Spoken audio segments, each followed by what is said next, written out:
Parliament to some extent, and now he's dumping them. It's use and dump. Is that the feeling you get that this is a president who has really enjoyed a lot of leeway in as far as legislative processes for the first 3 years of his term, and now he's done with that?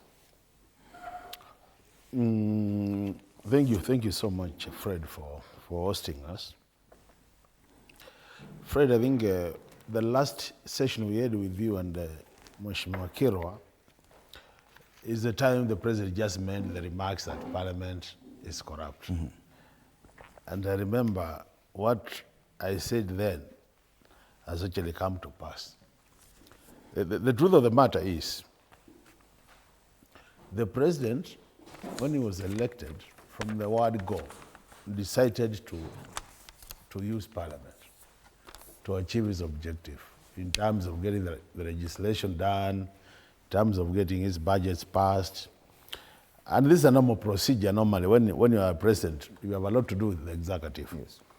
And many times, many executives, and more so in developing countries where democracy is still not mature, would always, their work, their agenda number one is to weaken other institutions, other arms of government, so that they are able to govern as they wish. And you remember, Fred, when immediately after election, and that debate, I think we also had that debate in this house, the debate of which party was the majority and the minority. And it was obvious that Azimio was the majority party in terms of numbers in Parliament. And that's where the rain started beating us. Because it is at that point the president went out of his way to make sure that he gets MPs from the majority side, which was Azimio, to add to his number so that he becomes a majority. And the whole objective of that was to secure the speakership position in Parliament. So what happened? Independent members of Parliament and members of Parliament who were in the Azimio coalition were actually approached by the executive then, so that they cross over and work with the executive. By doing that, it is obvious we know what happened. People were given offers, and I think from that point the president realized that we have a house which has so many weak members that they can be bought like bread in a shop. That was basically the issue. And from that time, he got his way. So what has happened over time? Anytime he wants to pass something through Parliament, you would call a PG in State House. And when they go there for PG, because they are our colleagues, and we take tea together. You know, when we are in the house, we hardly talk about party issues there. We take tea at the same table. So anytime they go to State House, they come back smiling. So what has happened is, over time, the president has realized that now this house is actually a house I can do whatever I want with. And you remember the finance bill that happened? When we were passing the SHA laws, it happened. You remember we were passing those SHA laws. Within 30 minutes, you pass a whole act of Parliament, which is going to have a serious impact on Kenyans. And the few of us who used to say, allow us to go on record some of these challenges, we hear some of them. There's one of the members, a notorious member, who we've named him Weka Swali. Weka Swali means you just pass the law without debate. And would insist that it's important we debate, so that those who don't agree will go on record that they object to some of the things. But we will just pass because already serious mobilization has been done. And you heard Moses Kuria say that those, unfortunately, for the 13 years I've been in Parliament, I've never been a member of the majority. I'm always the minority.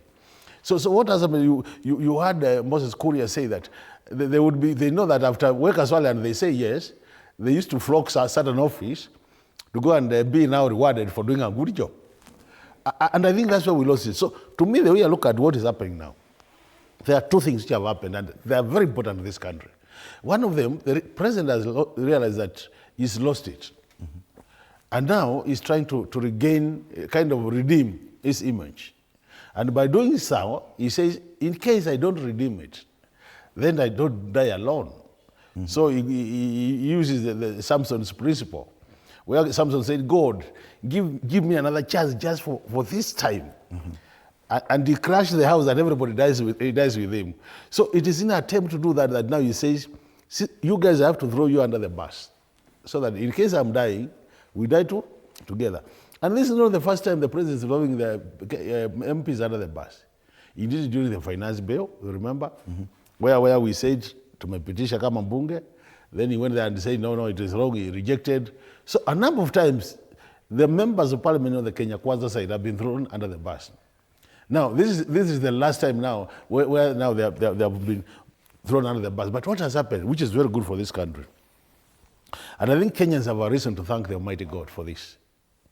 I think God has realized that if I don't save this institution called Parliament, my people will suffer up to the end. So what has happened, to me, is an eye-opener. That you members of Parliament, you lost it. You became part of the pockets of the president. Now, time has come for you to get out of the president's pocket. By doing what? By now claiming your position as it is expected in the Constitution. All right. Because you know our position is what is stated in the Constitution. So, anytime I see the WhatsApp I'm seeing here, I'm celebrating actually. I'm celebrating, saying, Kenya, this is the way to go. Because now the guys are saying, we now deal with the president the way we should deal with him. Objective dealing with the president. Where if he brings a bill to Parliament, it doesn't make sense. And which is not for posterity of this country. Okay. You say no to it. All right. And whether there is need to amend, you amend. These are the issues, Fred. Is that how you see it? Allow me to welcome Meshach Odede, a political commentator, to this conversation. Meshach, is that how you see it, that now this is a time, the reawakening of the 13th Parliament, that now wameamuka sasa, because now they're even revealing WhatsApp messages of how they've been communicating with the president.